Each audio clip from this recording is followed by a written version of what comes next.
Hello guys, welcome to your channel basis of computer science. आज हम question करेंगे explain the crop tool in Corel Draw. +2 question है, computer science, unit का name है desktop publishing. ठीक है। So crop tool basically क्या होता है कि कोई भी हमारे पास जैसे डॉक्यूमेंट बनाया है, कोई पिक्चर्स है या कुछ भी, तो जिस एरिया को हम सिलेक्ट करेंगे और उसमें अगर हम क्रॉप टूल का यूज़ करें तो जितना एरिया सिलेक्टेड है वो रह जाता है और बाकी का एरिया जो है वो रिमूव हो जाता है। ठीक है। इसके डेफिनेशन में हम लिखेंगे, सबसे पहले क्रॉपिंग के बारे में थोड़ा सा जान लेते हैं, क्रॉपिंग क्या होती है। So cropping lets you quickly remove unwanted area in object and important photos. Okay. So अब देखिए यहाँ पे एक तो ऑब्जेक्ट लिखा है और सेकेंडली लिखा है इम्पोर्टेंट फोटोज। सो इम्पोर्टेंट को आप इम्पोर्टेंट मत समझ लेना कि जरूरी फोटोज। ओके, इम्पोर्टेंट का सिंपली मतलब है कि पहले से कोई इमेज है, कोई डॉक्यूमेंट है या कुछ भी डिज़ाइन है, ठीक है, उसको आपने कोरल ड्रॉ में इंपोर्ट किया, यानी किसी और फॉर्मेट में था या कहीं और पेन ड्राइव से या आपके हार्ड डिस्क से कहीं से भी उसको आपने इंपोर्ट किया हुआ, यानी इसके अंदर लेके आया उसको फर्दर एडिटिंग के लिए। राइट। सो वो हो गया आपका इम्पोर्टेड फोटोज। सो ये क्या करता है क्रॉपिंग टूल्स, कि जो भी एरिया आपको नहीं चाहिए उसको ये रिमूव कर देता है, यानी कोई भी अनवांटेड एरिया को ये रिमूव करेगा और जो पार्ट आपने सेलेक्ट किया होगा सिर्फ उसको ये रखता है। ठीक है।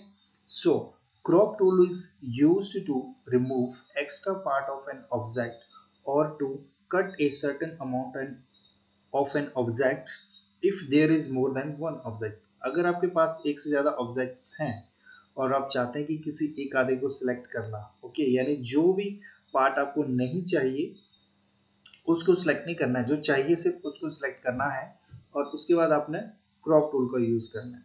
तो जो बाकी का है वो रिमूव हो जाएगा और जो एरिया आपने सेलेक्ट किया होगा वो रह जाता है। ओके।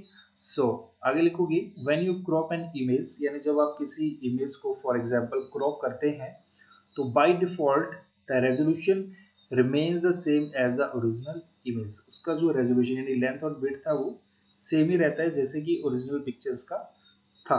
ओके, यानी क्रॉप करने से पहले। इसको हम हिंदी में लिखेंगे, क्रॉप करने से आप ऑब्जेक्ट और इम्पोर्टेड फोटोज में अनवांटेड एरिया को क्विकली रिमूव कर सकते हैं। क्रॉप टूल का यूज किसी ऑब्जेक्ट के एक्स्ट्रा पार्ट को रिमूव करने के लिए या एक से ज़्यादा ऑब्जेक्ट हो तब किसी ऑब्जेक्ट को एक निश्चित मात्रा में कट करने के लिए किया जाता है। जब आप किसी इमेज को क्रॉप करते हैं तो डिफ़ॉल्ट रूप से रेजोल्यूशन ओरिजिनल इमेज के समान ही रहता है, यानी उसके जो रेजोल्यूशन में किसी भी टाइप का चेंज नहीं होता है। तो इसको थोड़ा सा हम प्रैक्टिकली देखेंगे। जैसे ये पेंट टूल है, इसमें जैसे ये बनाया हुआ मैंने, है ना। अब ये सारा है, सपोज मैं इस वाले हिस्से को सिलेक्ट करूं, ठीक है, और इसको मैं कर देता हूं क्रॉप, तो जो सिलेक्ट किया हुआ सिर्फ वही रहेगा, बाकी हट जाता है। ये देखो, सिलेक्टेड पार्ट रह गया और बाकी हट गया। फिर से देखो, जैसे हमें सपोज ये पार्ट चाहिए तो इसको मैं सिलेक्ट करूंगा, बाकी रिमूव। ओके। सो मैं कट भी करके दिखा देता हूँ कि जैसे आप कट करते हो, जैसे ये इसको अगर कट करोगे तो कट में क्या होता है कि जो सिलेक्ट किया हुआ है ना सिर्फ वही हटेगा और बाकी रह जाता है। जैसे इसको कट किया तो ये देखो, ठीक है, जिसको सिलेक्ट किया था वो हट गया और बाकी वैसे रहा। और जो क्रॉप टूल होता है ये इसके ऑपोजिट होता है, यानी जो पार्ट आपने सेलेक्ट किया है वो रहेगा और बाकी हट जाएगा। ओके। अच्छा लग रहा है ना ये डिज़ाइन? वाह नाइस, मुझे भी अच्छा लगा। ओके।